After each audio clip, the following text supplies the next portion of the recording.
ঘুম থেকে উঠেই দেখি আকাশের মুখ ভার, ঝিরিঝিরি বৃষ্টি হয়েছে, রাতে ভালোই বৃষ্টি হয়েছে, গাছপালাগুলো ভিজে গেছে। আগের দিন রাতে মটর ডালটা ভিজিয়ে রেখেছিলাম একটু নিরামিষ ডাল করব বলে। ওয়েদার দেখে আমি ডিসিশনটা চেঞ্জ করলাম, এই ওয়েদারে খিচুড়ি না খেলে কি হয়, তাই জন্যই প্রথমে কিন্তু মটর ডাল আর ছোলার ডালটাকে আমি সেদ্ধ বসিয়ে দিলাম। এদিকে কাজু কিশমিশ একটু ভিজিয়ে নিলাম, আমি একটু খিচুড়িতে কিন্তু কাজু কিশমিশ দিই।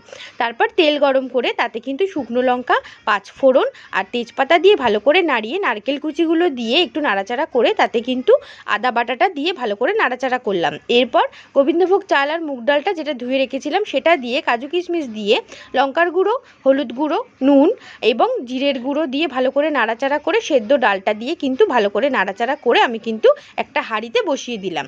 ও তোমাদের তো বলতেই ভুলে গেছি, আমি এখানে যে জিরের গুঁড়োটা ব্যবহার করেছি সেটা কিন্তু শুকনো খোলায় জিরে আর ধনে ভালো করে ভেজে নিয়ে তারপরে কিন্তু আমি ব্যবহার করেছি। তোমরাও কিন্তু করতে পারো, এতে কিন্তু খিচুড়ির টেস্টটা কিন্তু দারুণ হয়। এরপর খিচুড়িতে একটু চিনি, একটু গরম মশলা দিয়েছিলাম আর বাড়িতে একটু পনির রাখা ছিল, পনিরটা কি করব ভেবে পাচ্ছিলাম না, তাই ভেজে খিচুড়িতে দিয়ে দিয়েছি। খেতে কিন্তু দারুণ হয়েছিল। তোমরা বৃষ্টির দিনে খিচুড়ি খেতে কে ভালোবাসো আমাকে কিন্তু অবশ্যই কমেন্টে জানিও। শুধু শুধু তো খিচুড়ি খাওয়া যায় না, তাই একটু পাঁপড় আর বেগুনি করে নিয়েছিলাম। তোমাদের রেসিপিটা কেমন লাগলো অবশ্যই জানিও, ভালো লাগলে লাইক শেয়ার সাবস্ক্রাইব করে দিও। আর নতুন ভিডিও দেখার জন্য আমাকে কিন্তু অবশ্যই ফলো